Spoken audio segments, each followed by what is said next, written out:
Hello friends, and welcome back. It's been a long time since our last video, I know. We're now in April 2024 and Polaris is shiny and more than ready for a new season, for new adventures which will bring us to the far north. Whilst we eagerly wait for a favourable weather window to continue our travel adventures, let's have a look back at the last months and the work and upgrades we did on Polaris in our next two videos. In this episode we show you the works on Polaris when we took her out of the water and put her in the shed for a couple of weeks. We inspected and repaired the damage to the keel and the rudders from our grounding in the Crinan Canal last autumn.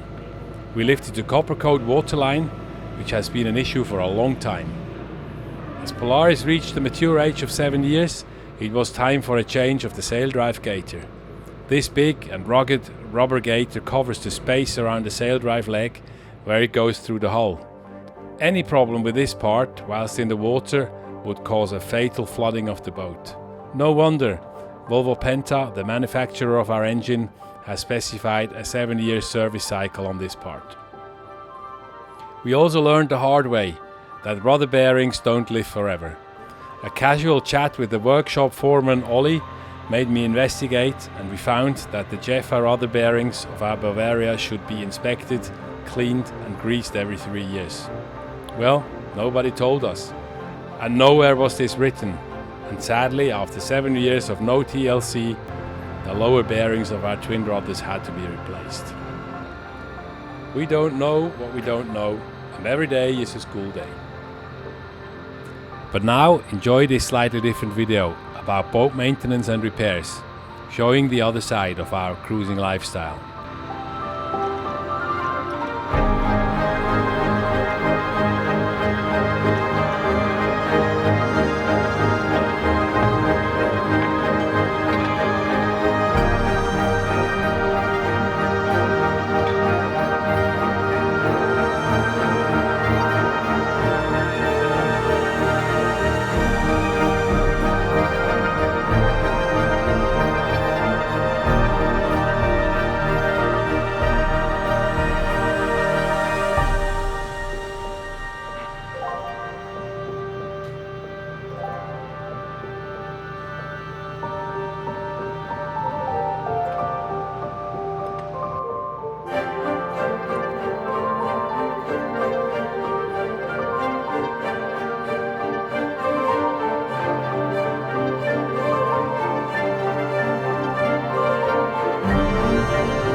The mast received some TLC as well whilst being out. I replaced our white all-round anchor light with a combi tri-color navigation and anchor light at the mast top. This required some rewiring and an additional switch at the navigation station to switch the navigation lights between the ones on the hull and those at the mast top.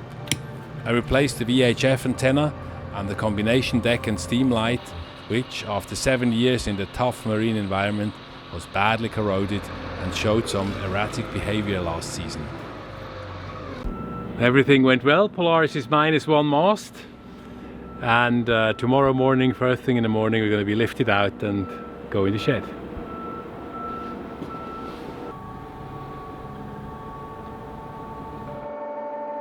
I mean, alright, fair enough.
Gute. Okay, fine.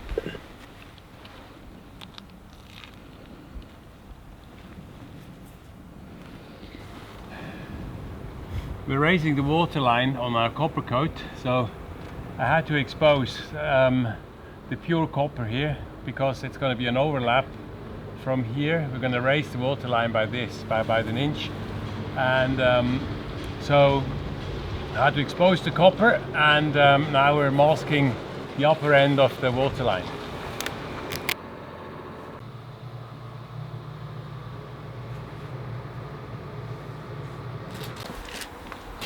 Yeah, that's looking good. I mean, there's a couple of wee bits down here where you've got pitting. That, I mean, it really depends how far you want to go with it yourself. I mean, ideally, if you want no chance of corrosion coming back whatsoever, the only way to do that is to get every single bit back to flat bare metal. Yeah. But you start to just eat away your keel then. Exactly. And I mean, I have the problem all over the place. Yeah. So you think that's fine? That's good for epoxying then? Yeah. I mean, you've definitely cleaned it up and keyed it up well enough to get your coatings on there. You will get spots like that there, and those wee bits there will probably eventually, start to blister through a wee bit. But, I might give it another go or so, but that's okay.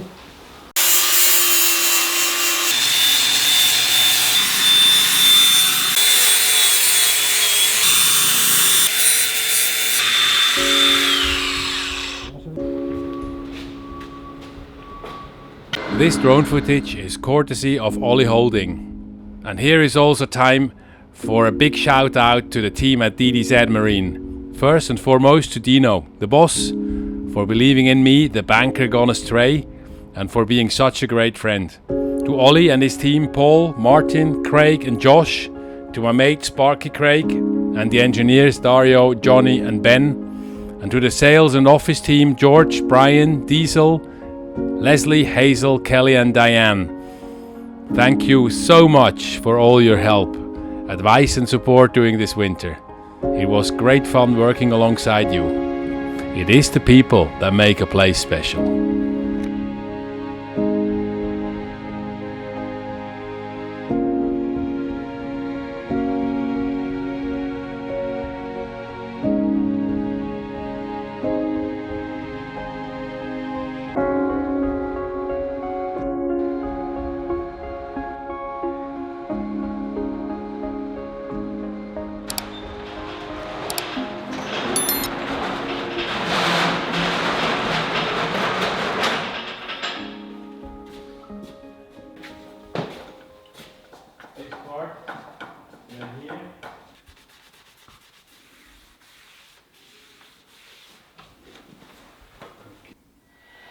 This is an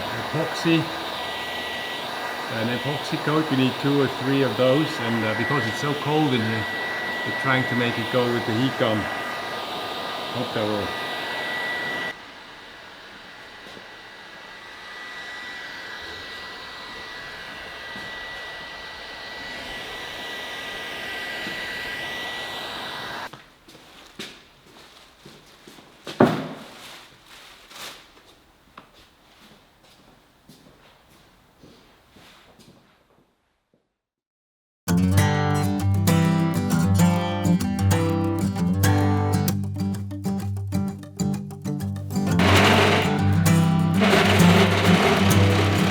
Before we can apply the new copper coat, we have to sand back the epoxy and expose the bare copper of the anti-fouling.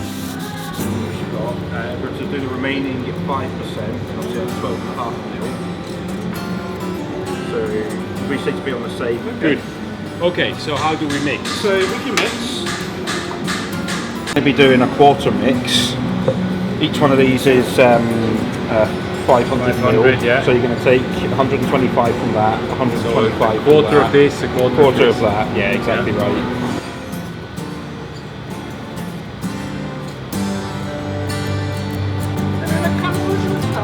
Nej.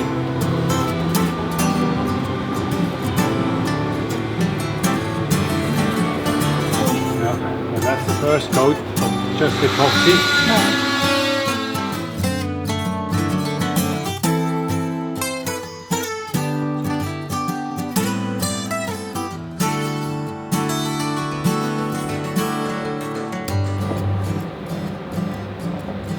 coat, huh?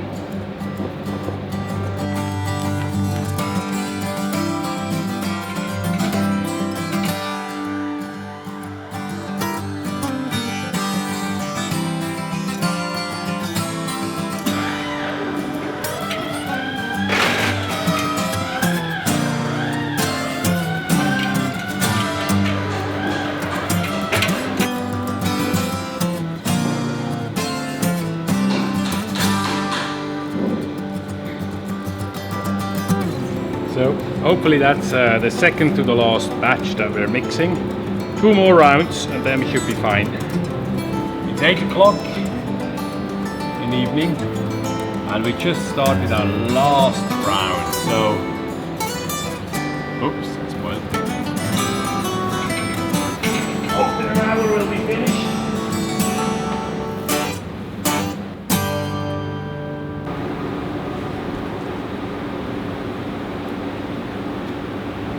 What are we doing, Catherine? The most satisfying thing. Finishing!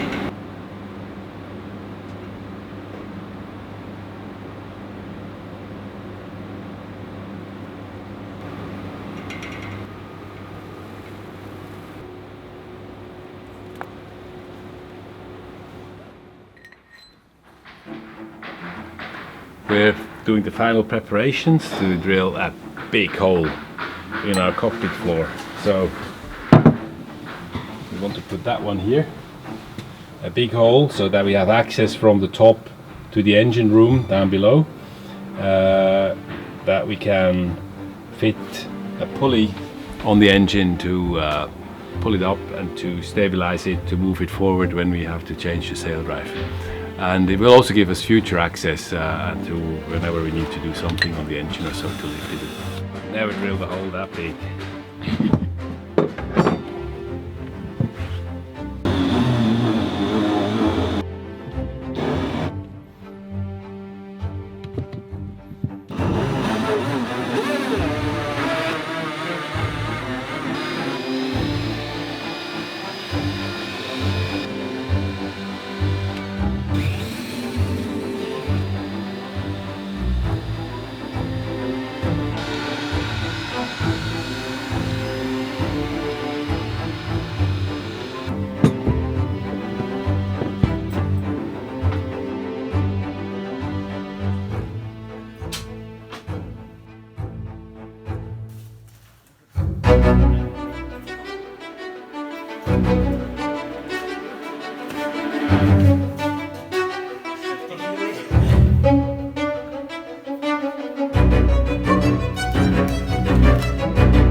This one is that still okay?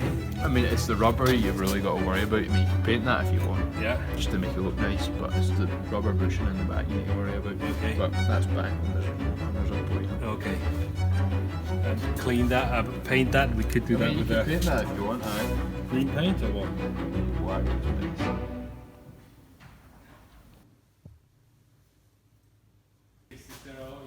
No, it's just for a school thing I remember that you wanted. Yeah. No, I thought you had the information, that's when you did information. I'm trying to make the propeller shiny again,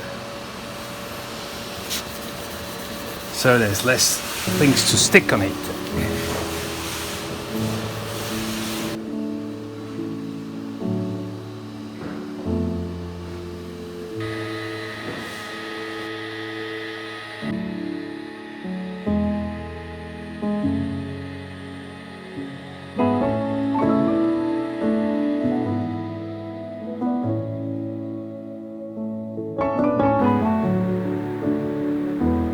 How's it going, Catherine? Oh, it's hard. It's really hard work. Hard work. Thank you.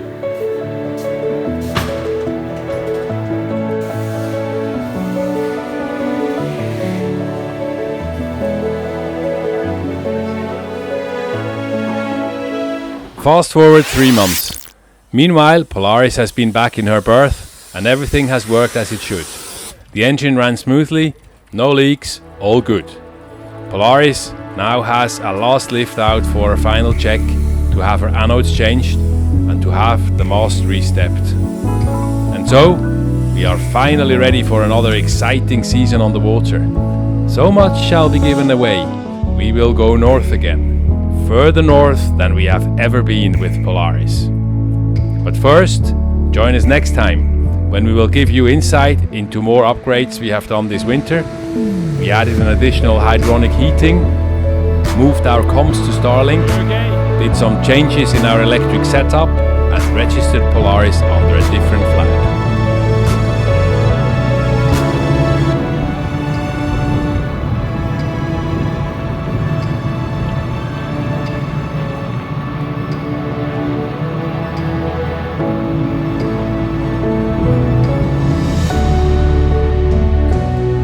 There's one little thing that needs to be done. I got to go up the mast in a couple of minutes. Hopefully they will pull me up with the crane, and I got to fix the wind meter that we took off so it won't break off when they put the mast up. So that needs to be installed, and then we're